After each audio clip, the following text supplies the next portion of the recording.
Hey, Prynhawn da pawb. So I'll start us off with a couple of introductions. You know who's going to be talking with you in the next half an hour or so. So I'm Jo Goodwin and I'm Head of User-Centered Design and Delivery at CDPS. And joining me today is Liam. Liam, you can say hi. Hi, I'm Liam, Senior Interactive Designer at CDPS. So we're really excited actually to share with you some of the work that we've been doing on service patterns, particularly it's really grown quite a lot in the last 6 months. So me and Liam have been talking about this for two and a half years now.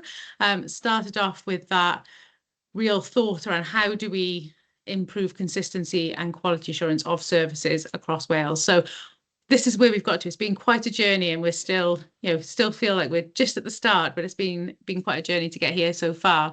So we're going to pick up today with what we've been doing in terms of service patterns in Wales, and share with you our thinking and approach, and also what's next as well, because we're really encouraging that kind of remaining agile and adapting and learning as we go still.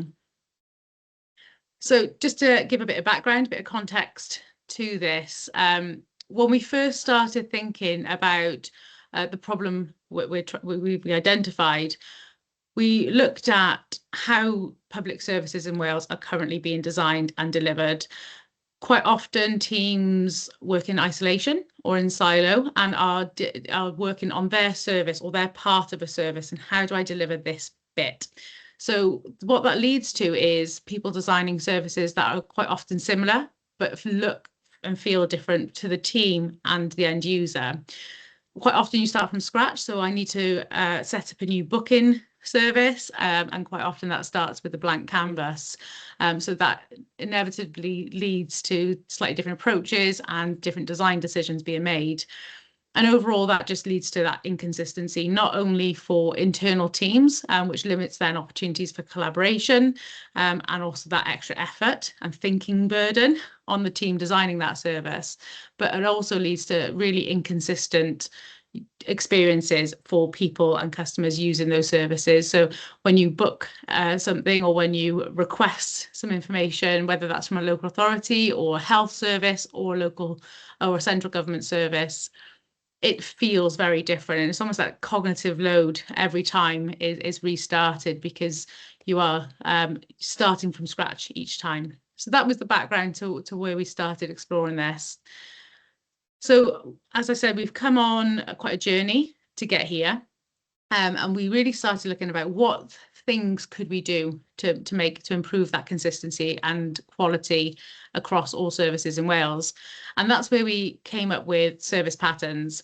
So they're built on what we're calling journeys. So you can see in the diagram here, we've got journey types, which is kind of what is that user trying to accomplish.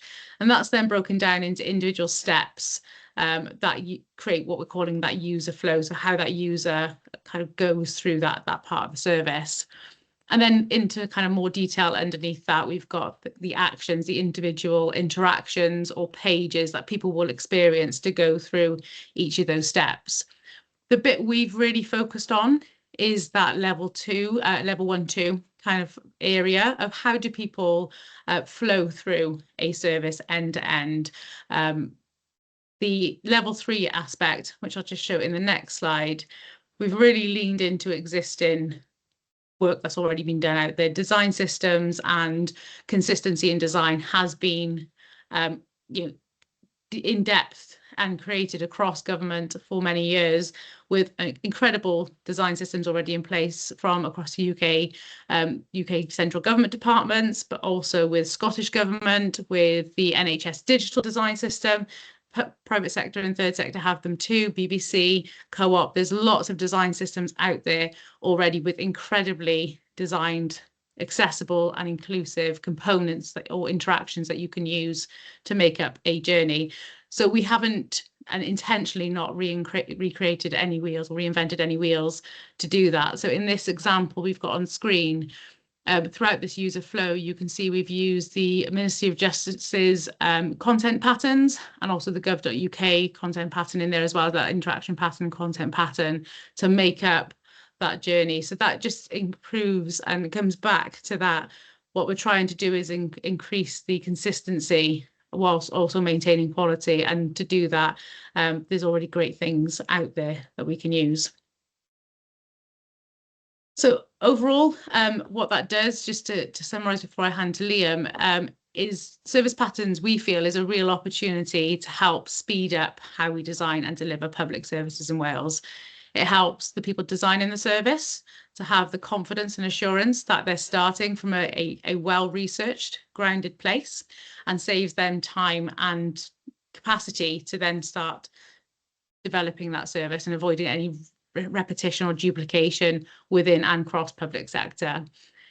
Then gives a good level of consistency. So as more services start to use the same patterns, users will become more familiar, and hopefully, and we're starting to see this already in some of the testing, we know that users then will have less problems when trying to access services, which has better efficiency savings across the business. But I think that's enough of an introduction for me. So I'll hand over to Liam to go into the depth of the work that we've been doing. Awesome. Cool. Thank you so much. Yeah, so I thought it'd be useful to talk a bit about like how we've gone about this project, how we've kind of come from like a very rough, vague concept and the seed of an idea, and how we've kind of tried to develop that thing into something that can work for multiple organizations, you know, with their own brands and their own design systems and all these different things that Joe's mentioned already. So there's a couple of things. It's like, to start off with, we co-designed and tested this concept with practitioners right from the start. So we took out like a half-finished prototype, well, not half-finished, but kind of half-developed. We'd had some inkling as to what it might be, and we did a first version of what that pattern library or what those patterns might be. And we were very deliberately steering away from using the language of pattern library, and we were just saying service patterns, because actually, like, what we might have learned from it is that a pattern library for multiple organizations doesn't work. You know, when you're trying to think about a flow that works through, a single flow to rule them all, that works for all booking services across all things, like, that's really difficult and might just not work. So we were kind of thinking a library might not be the right kind of vehicle for that.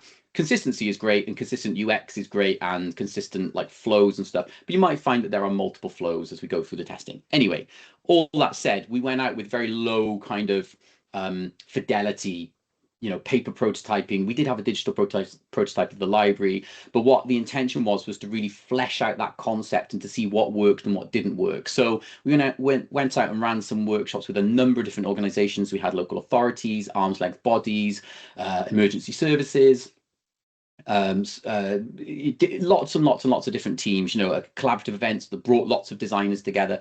The intention being to see how this thing might work with and for lots of different people. So we could start, I think the phrase of saying yesterday was like kneading the dough of it. Like, we had this very, very rough thing, and we just needed to knead it out and stretch it in different directions to kind of find out what worked and didn't.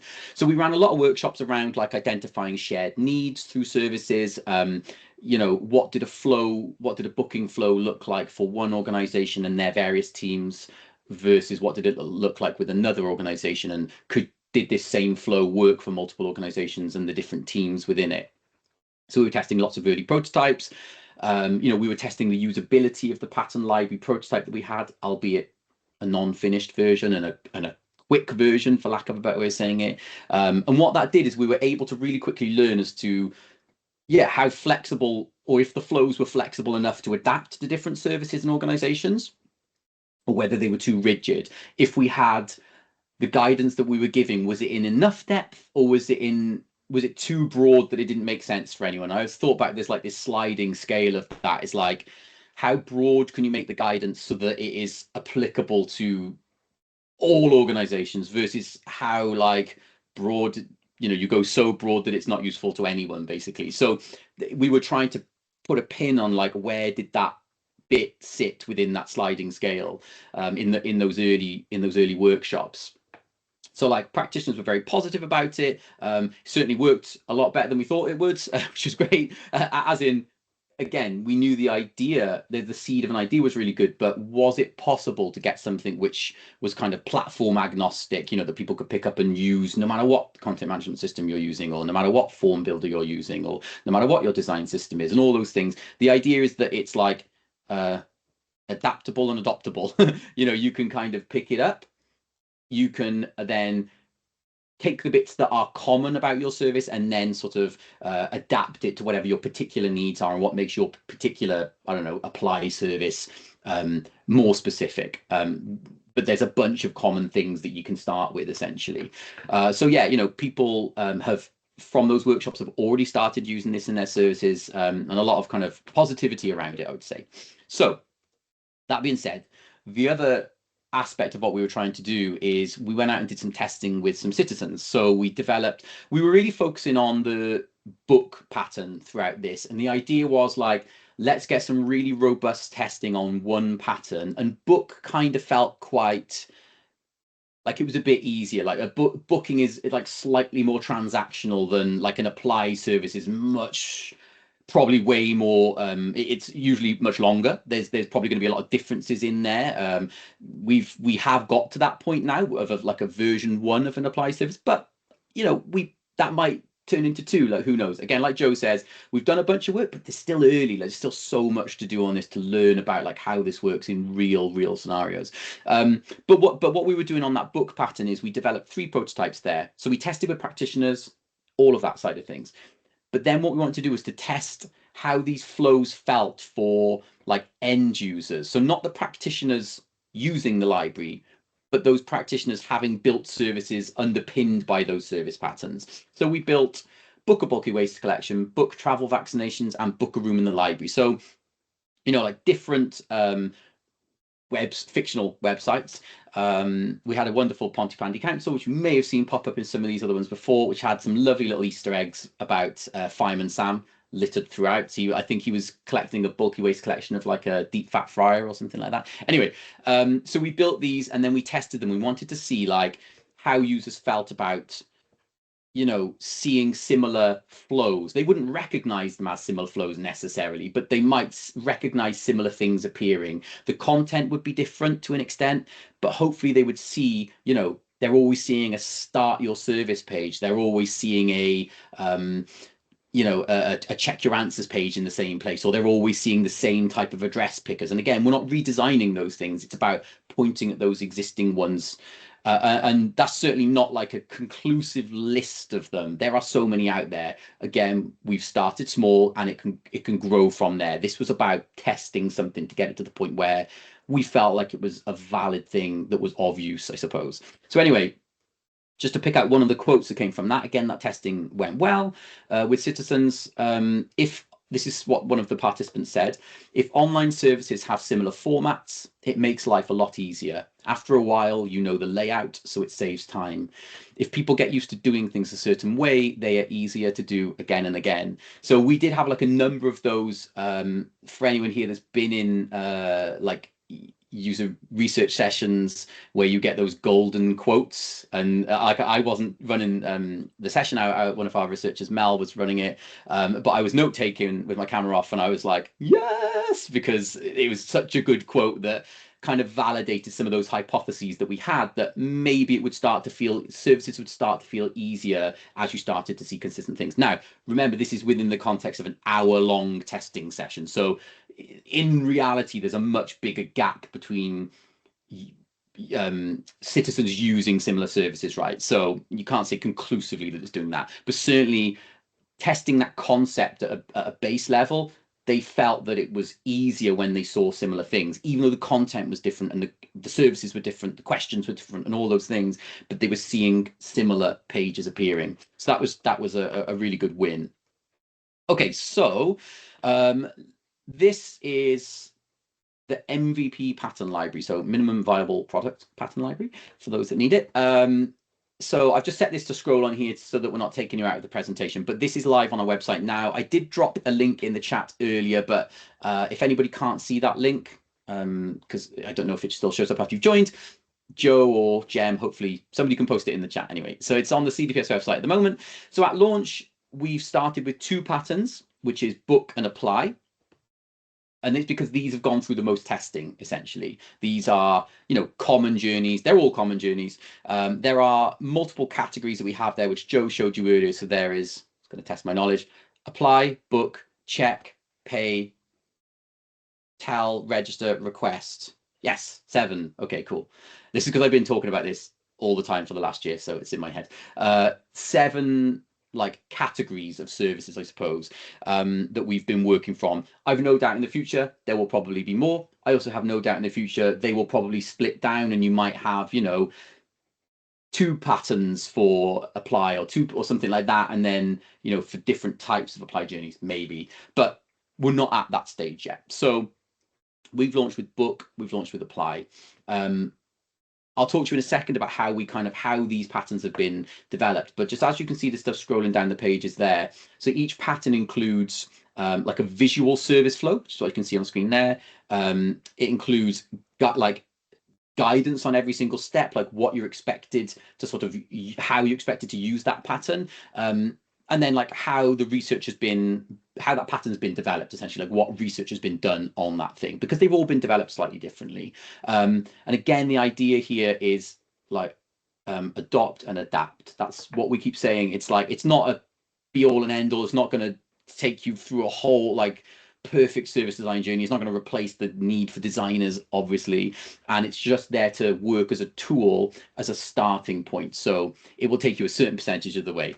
Don't ask me what percentage, but it's going to take you a certain percentage of the way to give you a good, decent starting point. Okay. So this is what we started with. So let's have a quick look at how we developed these patterns. So I'll whiz you through this. So this is with the book pattern, as I mentioned earlier, this was the key one that we developed through those workshops. So we went with a version 1 pattern, just something that participants were able to look at and see whether they could use that and the guidance in the library to map out a screen level flow through their online service.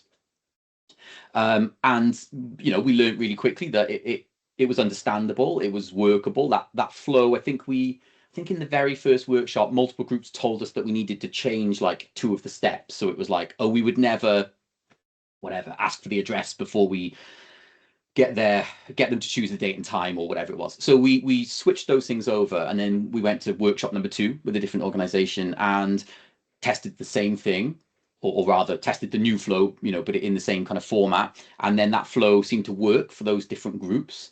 Then we went to workshop number 3 and tested it again, and that flow worked for those same groups. And what we were learning is we weren't iterating the flow anymore at that point. We were iterating like the guidance that lived around that flow, and we were able to flesh that out and kind of make it more detailed. So that's how we tested the book pattern alongside the citizen testing, as I mentioned earlier. And then the apply pattern. So this was slightly different. So we actually took this from a previous piece of work that we did at CDPS with Blaenau Gwent Council. And this was around it was like a council tax reduction. Okay, so we had this flow that had been tested as part of that project and had been iterated as part of that project. And what we did is we sort of, for lack of a better way of saying it, we patternized that flow. We kind of looked at the questions that were running through the logic, and we kind of chunked them into steps. And we were like, okay, well, this bit is where you're trying to, gather eligibility so that you can stop that. If the person isn't eligible, you can stop them there so they don't need to fill out the rest of the form. Okay, this bit is where you're asking follow-up questions. This bit is where they're uploading some evidence or whatever it might be. So we kind of sectioned that and put it into steps, turned that into a flow, which you can see on the right hand side there. And this has been this is currently on like a project that we've, like a little mini project we've been doing with Social Care Wales in one of their live services to sort of underpin that, and we're doing some testing on this flow at the moment. Okay, so with that said, I'm going to hand back to Joe. Thank you very much. I'm going to take back control. Yeah, there's a great comment in the chat as well, just as you were talking then, Liam, as well, from Kevin, just picking up on that. And I use that language around kind of adopt and adapt. And that's exactly right. So I just wanted to pick up on that, but absolutely booking a vaccine, booking a trip to your GP, booking a trip to the tip to drop off some waste or book in a room for something corporate, it should absolutely have slightly different content in there. However, and this is what we've been testing, the steps that they go through should remain consistent. And actually, there might be a few bits you want to add in or extra detail needed, but those overall steps. So that was a great comment from Kevin as it came in. But yeah, Leon, did you want to cover this slide still? No, you can. No, I've done this one. You can move on. Oh, wow. So yeah, in terms of next steps, we have now published 2 of the patterns that we feel incredibly confident about. They've been tested with designers across Wales and also now with multiple organisations within their service contexts. So we're feeling really confident about the 2 patterns that we've published, but we do have 7. So we are in the process of really testing them and developing the other 5 patterns, and hope to publish all 7 patterns this quarter. So by the end of March, all 7 we're hoping to be live on our live beta. And the link was in the chat as well if you want to have a look at the way we're formatting that as well. Nikki, you've popped in the chat, where do we send feedback? We're going to come onto a slide in a second. We have got an email address, but if you would like to reach out to me or the team at any point, we're really keen on feedback. This will only work if it has been critiqued to the nth degree. So we really do want to have it as robust and as tested as possible. So really open and welcome feedback. We've also been developing a set of fundamental user needs, and it was one of those things that came out of this work which is incredibly valuable and can be used across public services in Wales. So really pleased to share that we are developing that set of fundamental user needs for Welsh Public Services that will be hosted in our service manual as well. And that should be live this quarter too. But in terms of feedback, we're looking for teams, and we are working currently with a number of arm's length bodies in Wales to test some of these patterns further through kind of that workshop setting. Keen to hear if anyone else would like to test or use either with us or individually and feedback to us. So really keen to that. The email address we have for this work is patterns@digitalpublicservices.gov.wales. Thank you so much for your time today and the chance to share what we've been working on. Please do check out the website. Joining our next show and tell, keep in touch with us. And if you are working on anything similar or would like to see how this could work better within your own organisation or within your teams, we're open to that as well. But we've got a bit of time. So is there anyone on the call who would like to pop a hand up or pop anything in the chat? Anything we would like to use this time to talk or discuss?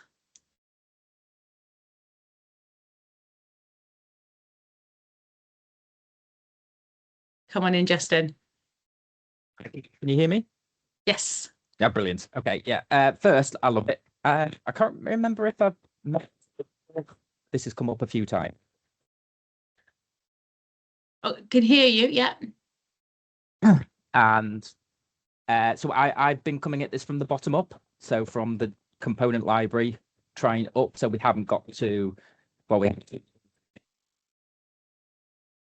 But you are putting them in a we just waste. So it's a popular one at the moment. So yes, first, I love it. Yeah, it's brilliant. It's going to save us loads of time. And yeah, it's, I think, just to reinforce that it's something that I think a lot of us are looking.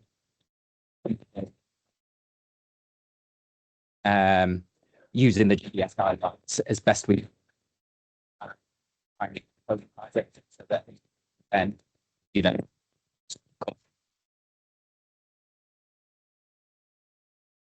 Oh, you're breaking up for me. Anyone else breaking up? Yeah, breaking up for me as well, sorry. I got some of the bits there that it sounds like you're working on it as well, and that there's like other work going on around this, and you're coming at it from a component level up. That was the bit I got, which is super cool. And like on that, yeah, we've done there's some really amazing people like working on this stuff now already, you know, around in Wales, in central government services, like lots of different departments working on this, and it's really, really cool. And what's great is there's such a sharing community around it, and like no one's like there is no finish to this, you know, like everyone's quite early on in that journey, and the contexts are sort of slightly different. But what's kind of been really good is that chance to develop similar language around stuff, and to develop similar sort of understanding around that fidelity of, again, that sort of sliding scale. And there's lots of sliding scales, it's felt like, on this. That's been really good to have, like, multiple like organizations working on this. And again, there's similarities, but they're all slightly different because the contexts are slightly different. So sorry I didn't get the rest of that. I'm not sure if there was a question at the end of it, Justin, but yeah, if that's kind of the area that we're talking about, then yeah, for sure. That's great to hear that you're working on that too.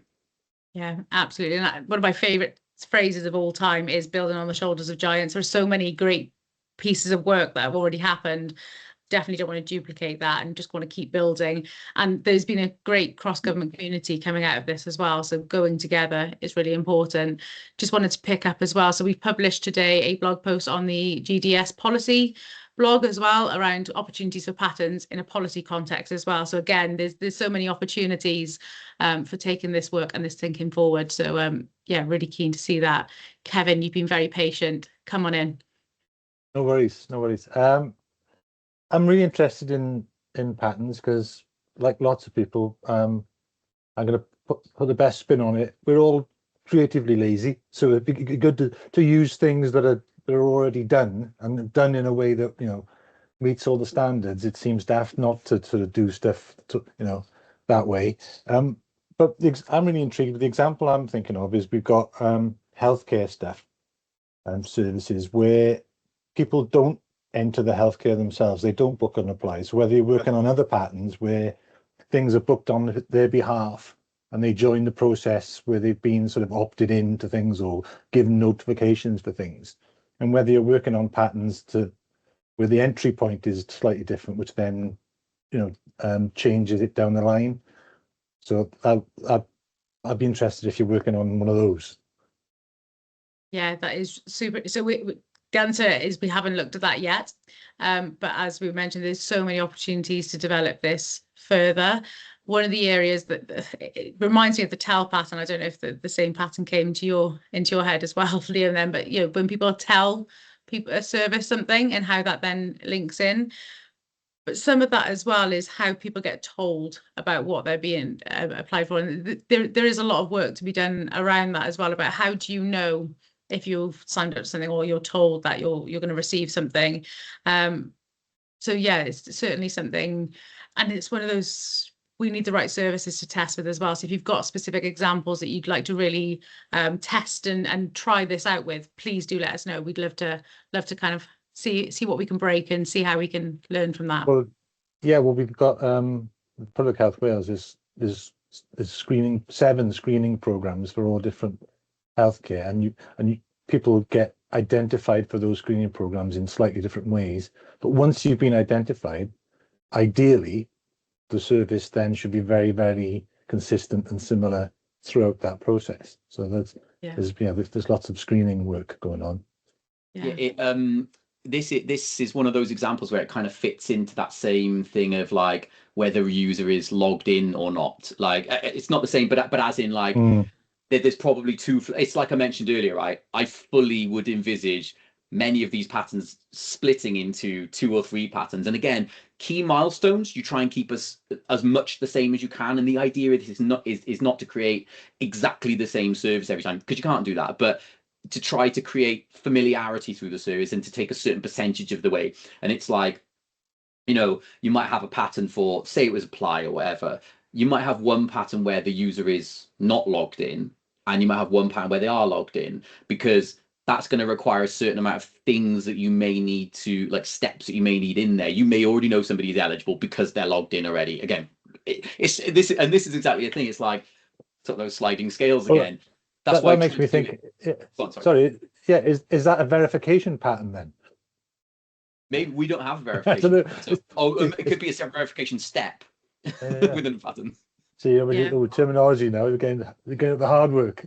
Yeah, and that's exactly it. We went and did like a sort of collaborative day with the Scottish Government design team, right? And so much of that day was focused on exactly what we're talking about here. It was like language that we were, I think they had like something like 5, we showed you the thing earlier with like journey type, steps, actions. It was like 3 levels, I suppose.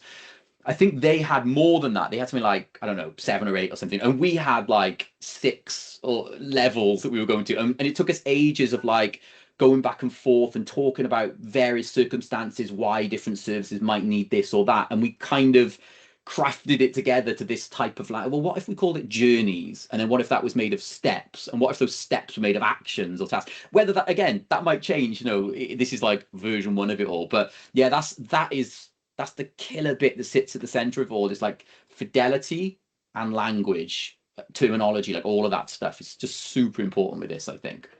Yeah.